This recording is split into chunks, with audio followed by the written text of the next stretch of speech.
শুধু একটি স্কুটার নয়, ইতালির পুনর্জাগরণ আর স্টাইলের প্রতীক ভেসপা। দ্বিতীয় বিশ্বযুদ্ধের ধ্বংসস্তূপ পেরিয়ে ইতালির মানুষের চলাচলে গতি এনে দেয়া ভেসপা স্কুটারে ৮০ বছর পূর্তি উদযাপন করছে ইতালি। ফোরো ইতালিকো ও স্তাদিও দেই মার্মি এলাকা জুড়ে গড়ে তোলা হয়েছে ভেসপা ভিলেজ, যেখানে রয়েছে প্রদর্শনী, শোভাযাত্রা, রেস এবং বিশ্বের বিভিন্ন দেশের ভেসপা ক্লাবের অংশগ্রহণ। ১৯৪৬ সালে ইতালির পিয়াজিও কোম্পানি প্রথম ভেসপা বাজারে আনে।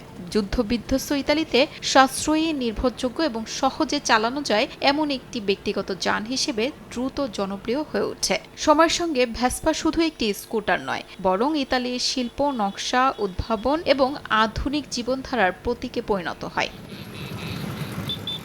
চলচ্চিত্রের পর্দাতেও সমান জনপ্রিয় ভেসপা। গ্রেগরি পেইক ও অড্রে হেপবার্ন অভিনীত গার্লজুই চলচ্চিত্র রোমান হলিডের পর বিশ্বজুড়ে ভেসপার পরিচিতি আরও বেড়ে যায়। এরপর অসংখ্য সিনেমা, বিজ্ঞাপন এবং পর্যটন প্রচারণায় ব্যবহৃত হয়ে এটি ইতালির সাংস্কৃতিক পরিচয়ের অবিচ্ছেদ্য অংশে পরিণত হয়েছে।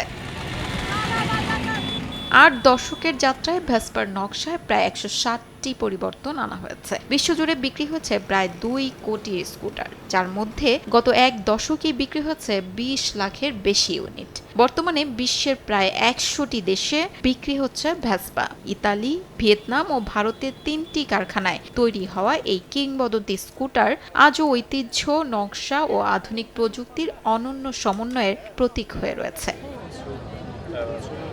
শিউলি রোসা, সময় সংবাদ।